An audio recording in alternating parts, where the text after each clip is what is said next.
जय हिंद। लगता है कुछ मोदी भक्तों ने मेरे चैनल को सब्सक्राइब कर लिया है। अनसब्सक्राइब करो और निकल जाओ। दोबारा कभी नजर भी मत आना। Get out. भैया ये सिर्फ मोदी भक्तों के लिए था, आपके लिए नहीं, क्योंकि आप सज्जन लोग हैं। मोदी भक्त मेरे को चाहिए ही नहीं, क्योंकि मैं इस चैनल पर किसी तरह का कचरा चाहता ही नहीं। अब इनकी समस्या क्या है कि पहले जो चमचे थे जिनका मार्केट रेट काफी गिर गया था, जिसका नतीजा ये हुआ कि वो विलुप्त हो गए। उनसे भी ज्यादा रेट इनका गिर चुका है, लेकिन ये विलुप्त नहीं होंगे क्योंकि इन्हें कुछ पगार मिलता है।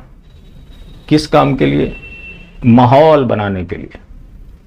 अब जैसे देखिए, अभी जो तालिबान अफगानिस्तान में क्रूरता कर रहा है, उसके बाद इन्हें तो एक ऐसा मौका मिल गया जैसा कि बाकी हिस्सों में भी मिल जाता है। देश में भी कहीं हालात कुछ बिगड़े हों और वो बीजेपी शासित राज्य ना हो, तो ये हिंदुओं को बताते हैं कि देखो, आज बीजेपी का शासन ना होने का परिणाम जो तुम आज भुगत रहे हो। अब तालिबान जो कर रहा है उसमें भी ये अपना मास्टर स्ट्रोक ढूंढ रहा है, और यहां भी वो हिंदुओं को डरा रहा है कि यहां पे मोदी जी हैं तो सब कुछ रोके हुए हैं, जबकि मोदी जी उनको तो बुला रहे। ऐसी खबर है कि भारत सरकार विचार कर रही है कि जो वहां के शरणार्थी होंगे उनको भारत में बुलाया जाएगा, जो लोग अफगानिस्तान से यहाँ आना चाहते हैं। अब इनकी तुलना ट्रंप से सबसा ना लें। क्या एक शेर और एक गीदड़ की तुलना हो सकती है? ट्रंप ने खड़े होकर रेडिकल इस्लामिक टेररिज्म की बात की थी। क्या मोदी की औकात है कभी ऐसा बोल देने तक के लिए भी? जिस शक्तियों से ट्रंप लड़ते रहे, मोदी ने उनके सामने अपना सब कुछ खोल दिया। ट्रंप की बात हो रही है आज, तो वही ट्रंप अमेरिका में बैठा हुआ, उसने अफगानिस्तान को पूरी तरह से मैनेज किया। लेकिन दिल्ली में बैठा प्रधानमंत्री, बगल में शाहीन बाग होता है, वहां मोदी की औकात नहीं होती कुछ कर पाने की। और तुलना किससे? ट्रंप से। अब उसको लेकर ये तमाम तरह तरह के चुटकुले बना रहे हैं, जैसे कि हिंदुओं अफगानिस्तान से सबक लो। अगर इस बार सबक नहीं लिया तो इस बार गुलाम नहीं, सीधे साफ किए जाओगे। जिस तरह से तालिबान अमेरिका के सेना के हटने का इंतजार कर रहा था, वैसा ही जिहादी मोदी योगी को हटने का इंतजार कर रहा है। खैर, मोदी योगी का भी यहाँ पे तुलना नहीं हो सकता।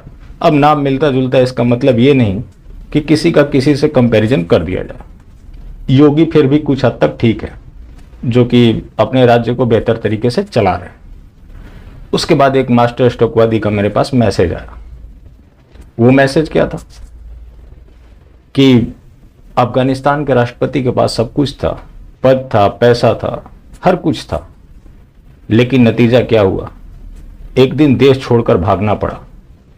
तुम्हें क्या लगता है हिंदुओं, क्या तुम सस्ती पेट्रोल पीकर बच जाओगे? अभी भी समय है। धर्म और राष्ट्र और आगे आने वाली पीढ़ी की रक्षा के लिए मोदी जी के नेतृत्व को आगे बढ़ाते रहो, वरना जो देश है उसको अंदर से और बाहर से दोनों जगह से खतरा है। अब बात है तालिबान की। जब तालिबान की बात होती है तो वैसे तालिबानी भारत के हर पंचायत में पड़े हुए हैं। उनको बस मौका मिलने की जरूरत है। भारत की सरकार जिसको पीठ थपथपाया जा रहा है, वो वैसे लोगों को पालने पोसने के लिए सब्सिडी स्कीम चला रखी है, और ये क्या दावा करते हैं कि ये है यहां पर इसलिए हिंदू बचा हुआ है। जब ये पैदा नहीं हुए थे तब हिंदू था या नहीं था? उसके बाद और भी अंधभक्तों के कुछ ट्वीट्स हैं। एक ने कहा कि लोगों ने देख लिया लिबरल सरकार होने का फायदा। आज लोग पछता रहे हैं कि ट्रंप होते तो आज चरमपंथी इस तरह से सर नहीं उठा पाते। शुक्र है कि भारत में लिबरल सरकार नहीं है।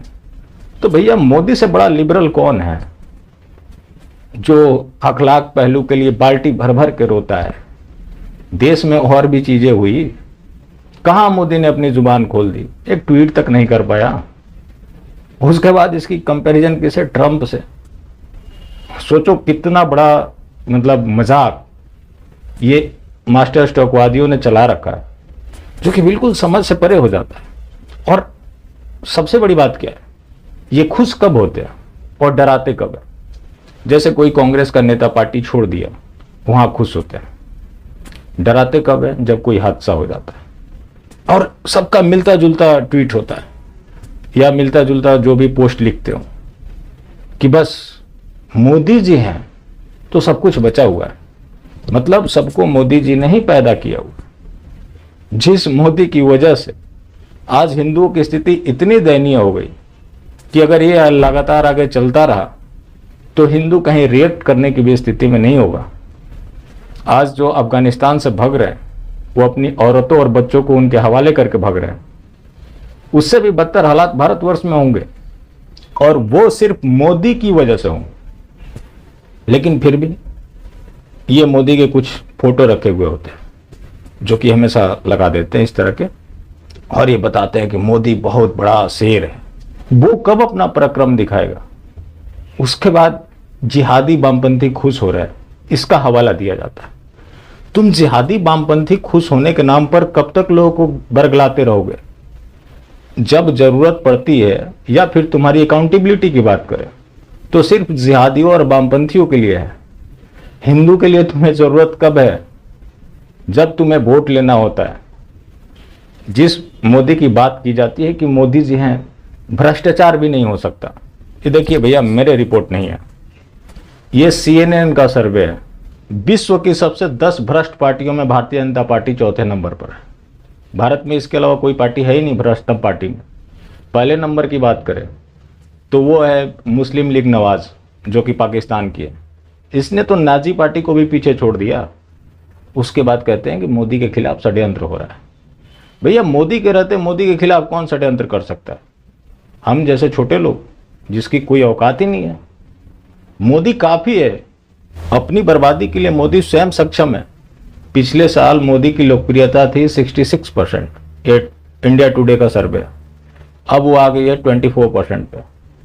तो क्या ये मैंने करवाया है? ये मोदी ने खुद ने करवाया है।